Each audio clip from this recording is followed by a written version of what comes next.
The crystal wine glasses clinked against the mahogany dining table as my Uncle George raised his Bordeaux in a mocking toast.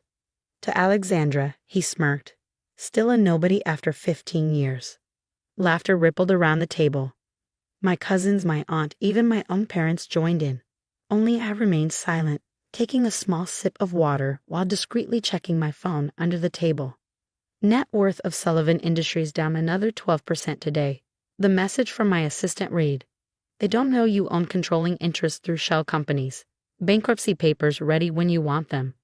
I smiled, tucking my phone away. If only they knew that the nobody at their table was about to decide their company's fate. 15 years ago, I was just another business school graduate with big dreams. While my cousins joined the family company, Sullivan Industries, I chose a different path. "Throwing away your future," Uncle George had said. "The family business is your birthright." But I had seen something they hadn't. The manufacturing industry was changing and Sullivan Industries was stuck in the past. They refused to innovate, relying on outdated methods and family connections. I took my graduation money, a mere $50,000, and started investing in emerging technology companies. My first big break came when I spotted a small automation firm with revolutionary patents. I invested everything I had, then convinced other investors to join me. Within 2 years, that company's value had increased tenfold. I sold my stake and reinvested in 3 more promising startups. Each success built on the last, but I kept my growing wealth hidden. To my family, I was still the disappointing niece who had abandoned the family business. They assumed I worked as a minor investment consultant, barely making ends meet. If only they knew that my net worth had surpassed theirs 5 years ago. "At least your cousins understand loyalty," my father chimed in, gesturing to Mark and Stephen, who ran Sullivan Industries with Uncle George. "They're carrying on the family legacy." I glanced at my cousins, noting their expensive watches and designer suits, status symbols they could barely afford now that Sullivan Industries was hemorrhaging money. "How's business?" I asked innocently, knowing exactly how bad things were. My analytics team had been tracking their decline for months. "Excellent," Uncle George boasted, but I caught the slight tension in his voice. "We just landed a major contract." Lie, they had lost their 3 biggest clients in the past quarter. "That's wonderful," I replied, taking another sip of water. "I heard there were some issues with modernizing the production lines." Mark nearly choked on his wine. They had been trying to keep their outdated equipment problems quiet. "Minor adjustments," Uncle George waved dismissively. "Nothing we can't handle." "But what about you, Alexandra? Still playing with your little investments?"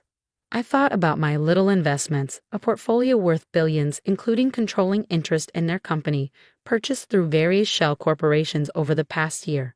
"I get by," I said modestly. "You could have had a real career with us," Aunt Patricia added. "Instead, you chose to be. What exactly do you do again?" "Investment consulting," I replied, the same answer I'd given for years. In reality, I owned one of the largest private equity firms in the country, but they didn't need to know that. Yet. "Such a waste," Uncle George shook his head. "Your cousins are executives at a major corporation, and you're just a nobody?" I finished for him, my finger hovering over my phone under the table. "Well, if the shoe fits," he laughed, raising his glass again. I sent a quick text, "Bring them in." The doorbell rang exactly 3 minutes later. Perfect timing, as always. "Who could that be?" Aunt Patricia frowned. "We're in the middle of dinner." "That would be my assistant," I said calmly, standing up. "She has some papers that need immediate attention." "Papers?" Uncle George scoffed. "What kind of papers could be so important?" "Bankruptcy papers," I replied, watching the color drain from his face. "For Sullivan Industries." The dining room fell silent as my assistant Emma walked in, carrying a leather portfolio. She looked impeccable in her Armani suit, worth more than my cousin's watches combined. "The documents you requested, Miss Sullivan," she said professionally, placing the portfolio in front of me. I opened it slowly, savoring the moment. "You see, Uncle George, while you were all laughing at the family nobody, I was busy building an empire. And over the past year, I've been buying up Sullivan Industries stock through various shell companies." I pulled out the first document, a shareholding statement showing my controlling interest in their company. "That's impossible," Mark stuttered. "Our shares aren't public." "Not the public shares," I corrected him. But the private shares your father sold to cover his gambling debts, the ones your wife, Stephen, sold to pay for her shopping addiction, those were very much for sale. To the right buyer.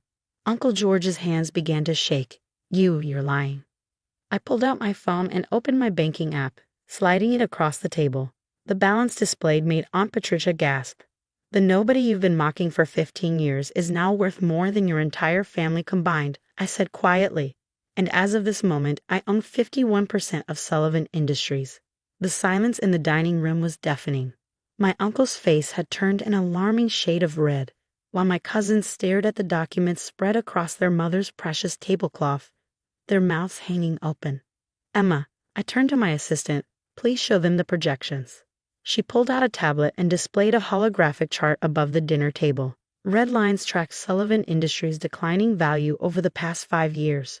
Your company is 3 weeks away from total insolvency, I explained calmly. The automation equipment you refuse to upgrade has failed quality control standards. Your major clients are jumping ship. And the banks? I paused, allowing myself a small smile. Well, they're not very interested in extending more credit to a failing family business. This is absurd. Uncle George finally sputtered. We've been in business for 40 years. We have connections. Connections don't matter when you can't deliver products on time. I cut him off. Your latest quarterly report shows a 60% decline in productivity. Would you like to see the internal audit my team conducted? Mark, always the more practical of my cousins, leaned forward. If what you're saying is true, why shove your hand now? Why not let us go bankrupt? I took another sip of water, enjoying how their expensive wine now sat untouched. Because despite everything, this company was built by my grandfather. And unlike some people at this table, I actually care about his legacy. What do you want? Uncle George demanded. Full control, I replied simply. You all step down, effective immediately. I'll inject the capital needed to modernize operations and save the jobs of 300 employees who don't deserve to suffer for your mismanagement. My father, who had been unusually quiet, finally spoke. You planned this all along, didn't you? No, Dad. You all did this to yourselves. I just happened to be smart enough to see the opportunity. I turned back to Uncle George. You have until midnight to decide. Either sign over complete control or I'll let Sullivan Industries go bankrupt and buy the assets in liquidation anyway. You wouldn't. Aunt Patricia gasped.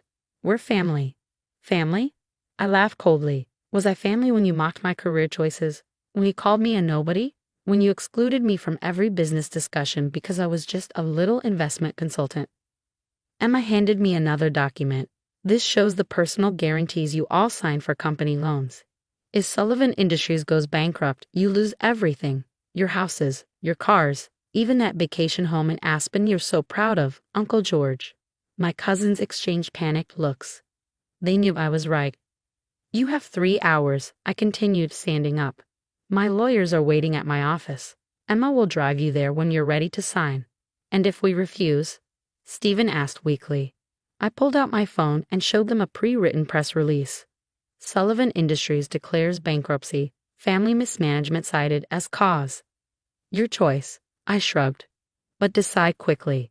That Aspen property would make a lovely corporate retreat. As I walked toward the door, my mother called out, Alexandra, wait. All these years you let us think that I was a failure. I turned back. You all needed to believe that. It made you sloppy, careless. It made you sell shares to cover up your mistakes because who would notice? Who would care? Certainly not the family nobody. The security system beeped and my real car pulled up, not the modest sedan they thought I drove, but a Rolls-Royce with a chauffeur. One last thing. I paused at the doorway. Next time you want to mock someone at a family dinner, remember this moment. Remember how the nobody bought your company while you were too busy laughing at her to notice. 2 hours later, Emma texted me photos of the signed documents. Sullivan Industries was mine. Uncle George, Mark, and Stephen had resigned from all positions.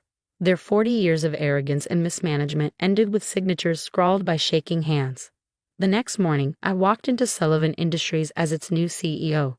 The employees gathered in the main hall, nervous about the change in management. Many of them had worked there since my grandfather's time. Things are going to change, I announced. But for the better. We're investing in new technology, better working conditions, and proper training. The Sullivan name will stand for innovation and excellence again. One elderly worker, who remembered me visiting the factory as a child, smiled. "Your grandfather would be proud," he said quietly. I thought about the family dinner the night before, about all the years of condescension and mockery. No more family drama, I assured everyone. From now on, this company will be run on merit, not birthright. Later that day, I had my grandfather's old office cleared out and modernized. But I kept one thing, a small photo of him standing in front of the factory on opening day. He had built something remarkable, only to watch his son and grandsons nearly destroy it through pride and incompetence. The company newsletter went out that afternoon. Alexandra Sullivan takes control. New era begins. Attached was a photo of me in the CEO's office, the same office where Uncle George had once told me I would never amount to anything. My phone buzzed with messages from family members all day. I ignored them all except one. A text from my father. "I was wrong about you. I'm sorry." I replied with 2 words. "I know." The following week, I hosted a board meeting in the newly renovated conference room. As I presented my plans for modernizing Sullivan Industries, I couldn't help but smile at the empty chairs where my uncle and cousins used to sit.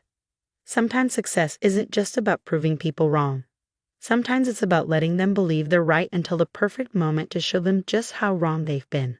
And sometimes the best revenge isn't serving a cold dish. It's serving it at a family dinner with a side of bankruptcy papers. The nobody they mocked now owned everything they had spent 40 years building. But more importantly, I was going to build it into something even better. That's the thing about being underestimated. It gives you the perfect cover to become unstoppable.